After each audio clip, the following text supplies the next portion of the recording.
Olá pessoal, na Hora H de hoje está num lugar muito gostoso.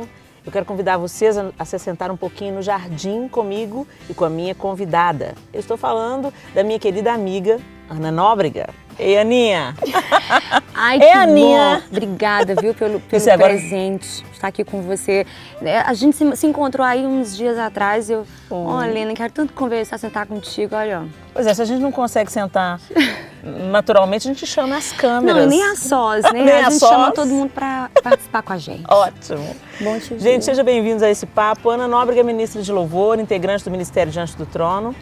E está gravando, já acabou, Aninha, ou ainda está no estúdio? Não, já estamos terminando. Está terminando o segundo CD e, na verdade, o primeiro pela Som Livre, né? Já houve outro CD e agora vem aí coisa nova pra gente. Vem coisa nova. Mas antes da gente falar desse CD, Aninha, eu quero saber como é que você veio parar em Belo Horizonte. Eu já sei, mas eu quero contar pro pessoal de casa, porque é uma história muito linda, uma história de confiança em Deus. Sim. E eu queria que o enfoque do nosso bate-papo fosse esse, confiança em Deus. É tão difícil num tempo que propõe pra gente todo dia a gente levantar e ir à luta. Vai lá, arregaça as mangas, conquista suas coisas, estuda, trabalha, conquista. Tem a sua independência. Tem a sua independência, para homens e mulheres, tem a sua independência e tal. E nessa correria toda as pessoas se esquecem até de Deus no processo. Quando as coisas dão erradas, as pessoas chamam Deus para o processo, ou então culpam Deus e tal.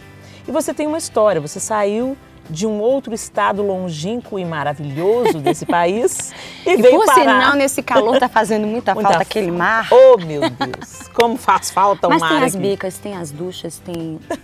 As cachoeiras e as piscinas. Tem, claro, as belezas de Minas. Bom, Helena, a nossa vida, eu achei tão interessante uma resposta que eu ouvi até de uma amiga nossa, a Ari, Arieta Magrinho, um beijão pra ela. E ela falando, né, um CD, uma história como essa, ela não aparece, assim, Deus escreveu isso desde sempre, né? E eu realmente recebi aquela palavra e respondo para você, desde sempre, desde antes de nascer, Deus tinha escrito seus dias, né, ao meu respeito, a seu respeito. Mas especificamente esse tempo aqui em Minas Gerais, ele começou, Deus entrando, assim, na minha história. Em 2001, eu já tinha ouvido algumas canções do Diante do Trono e eu lembro que o primeiro CD que eu ouvi foi o Águas Purificadoras. Eu comprei o CD e coloquei na época o disque Microsystem. Olha que coisa mais obsoleta, né? Para alguns. Não, obsoleto é radiola. Radiola. Também peguei a radiola. A Microsystem tá valendo, tá valendo. Então ficava ali, eu tenho mania de dormir ouvindo música, coloquei ele do lado com um fonezinho e aí tudo escuro e o meu olho assim bem arregalado, sabe? Ouvindo tudo aquilo. Falei, meu Deus, o que é isso? Que coisa impressionante. Essas vozes, enfim, já tinha os trabalhos CDs de comunidades gravados, mas o que eu ouvi que me impactou muito foi o som do Diante do Trono. E aí depois ouvi a internet chegando, se popularizando, ouvi falar do congresso. E aí em 2001 eu levantei um sábado de manhã, sabe quando você não tem a menor condição de sair daquele lugar que você vive, não tem condição de ultrapassar a fronteira de um estado para o outro. Eu levantei no sábado de manhã assim da cama meio de uma vez. E eu disse, eu vou para o congresso. Aí na hora eu liguei para minha pastora, na época a pastora Elizabeth Carvalho. Eu falei, Betinha, se eu for para um congresso lá em Minas Gerais, um congresso de louvor e adoração, já era líder de louvor na igreja, vocês me ajudam? Porque eu não tenho a menor condição. Claro, nós vamos te apoiar em tudo, vamos orar de Deus. E aí, fui atrás, fui batalhando, na época eu trabalhava na Polícia Federal, daí eu tinha um contato com os policiais rodoviários federais e eles têm direito a umas cortesias, né, de ônibus. E aí eu conversei, consegui cortesia para vir. E quando cheguei no congresso eu fiquei maravilhada, era a época que a Lagoinha estava experimentando um avivamento. Para mim era um avivamento, porque um culto que não tinha hora para acabar, aquele louvor maravilhoso. Na época o pastor Cirilo estava lá também. Era um período que a Lagoinha estava atravessando realmente algo diferenciado. Aquilo foi impactante, sabe? Eu sentia que era para vocês algo muito forte e para a gente foi assim realmente impressionante. E no fim daquele congresso em 2001, eu estava onde eu estava hospedada, eu fui orar, eu fui ruminar, eu fui reler tudo que eu tinha anotado. E Deus falou comigo, um dia você vem para essa cidade, eu vou te trazer para cá, definitivamente você vai morar aqui. E aqui eu vou fazer grandes coisas em você e através de você. E aí eu voltei para Minas, para Fortaleza, e eu falei, mãe, eu vou morar naquela cidade. O Senhor falou comigo. Você já voltou para Fortaleza falando com a sua mãe que eu sou assim.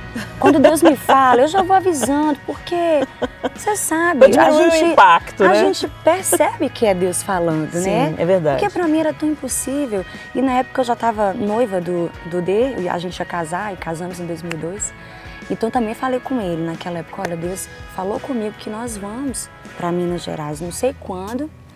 E aí, Helena, passaram-se os anos, não ficou aquela agonia, aquele desespero, sabe? Não, continuamos trabalhando, me casei, depois entrei na faculdade de jornalismo, comunicação social e jornalismo, o Deivaldo também trabalhando, enfim, tudo, sabe? Se a gente tinha a vida de uma maneira normal. Se a gente tinha o hoje, era o hoje que valia, né? Até que 2006, 2007, chegou 2007, nós vimos juntos para o congresso de novo, eu já casada já. Então 5 anos depois? Depois, né? E aí, quando a gente procurando seminário, a gente procurou lá em Fortaleza mesmo, para não ter esse impacto tão grande de sair, de ter que deixar emprego, família. E aí, quando a gente ouviu falar do CTM, foi realmente assim a proposta que a gente estava procurando, né? A gente queria algo mais contemporâneo, essa coisa do louvor, assim, dessa nossa geração, algo mais congregacional. E o que a gente tinha em Fortaleza era algo mais clássico, então tocou o coração. E aí nós conhecemos o CTM, a gente queria fazer o seminário. Quando a gente entrou no CTM, a gente foi dando os passos, foi assim aquela confirmação, a gente se alegrava, sabe? Imagina, você conhece Fortaleza, o pessoal conhece Fortaleza. Fortaleza é aquela cidade grande, né, praiana, tão bonita e tal. E a gente chegou ali em Santa Luzia. Uma cidade aqui desse tamanhozinho. Eu chamo assim, ruralzinha. Rural, porque totalmente aquele rural. bairro ali, os passarinhos você ouve, né? Os rio, jumentos, jumentinhos passando. Cavalos pela rua. Nada, não é denegrindo, é porque são realidades totalmente diferentes. Totalmente diferentes. E a gente achou o máximo, esse lugar é maravilhoso, esse lugar é incrível. Aí a gente sentiu Deus falar e foi assim que a gente chegou aqui em Minas Gerais. Agora, largou trabalho, largou faculdade. Sim. E não deu frio na barriga não, Ana? Olha, deu frio na barriga depois que passa aquele frenesi. Sabe, a gente quase meio ano já em Santa Luzia, no seminário. E aí dá aquela saudade da família, mas a princípio eu acho que Deus ele nos vestiu de coragem. E assim, não é que o frenesi passou, é porque depois a gente vai vivendo realmente o dia a dia e tudo que é pertinente ao nosso chamado, né? A renúncia da família, dos amigos, uma nova realidade. Mas eu acho que novos no amigos. momento da decisão, a gente estava totalmente assim, empolgado, encorajado. E quando a gente voltou desse congresso em 2007, e falamos com a família, falamos com a nossa igreja, todo mundo apoiou. Olha, a gente sabia, isso ia acontecer. Então isso foi muito... Isso é o lindo de quando Deus trabalha, né? Sim. Quando Deus trabalha, parece que tá meio que no coração de todo mundo ao redor. Não é uma coisa violenta. Não. Por mais que a gente sinta saudade, a separação, a gente tem que se readaptar. Mas não é uma coisa abrupta, violenta. Deus parece que vai preparando o coração de todo mundo. Sim, assim. Isso é muito bonito. Assim, eu tenho ouvido, né, no Twitter a gente sempre lê umas frases assim, de efeito, mas umas frases bacanas, são verdades. O reino de Deus, pra gente fazer parte desse reino, tem que ter coragem. Tem que ter coragem. E tem que ter confiança em Deus, porque apesar de toda essa coragem, apesar desse sentimento que nos envolveu, que é muito importante, né, Deus ali tomando, mas tinha que ter muita coragem mesmo para dar esse passo de fé, né? A gente tinha estabilidade, bons empregos, tanto o Deivaldo quanto eu, tinha aquela segurança e a gente veio pra cá sem saber o que ia acontecer. Pro desconhecido, né? Pro desconhecido e a princípio, como eu já falei, foi muito bom, foi aquela emoção de começar e o Deivaldo comigo e eu com ele. Quando ele estava mais entristecido, eu o encorajava.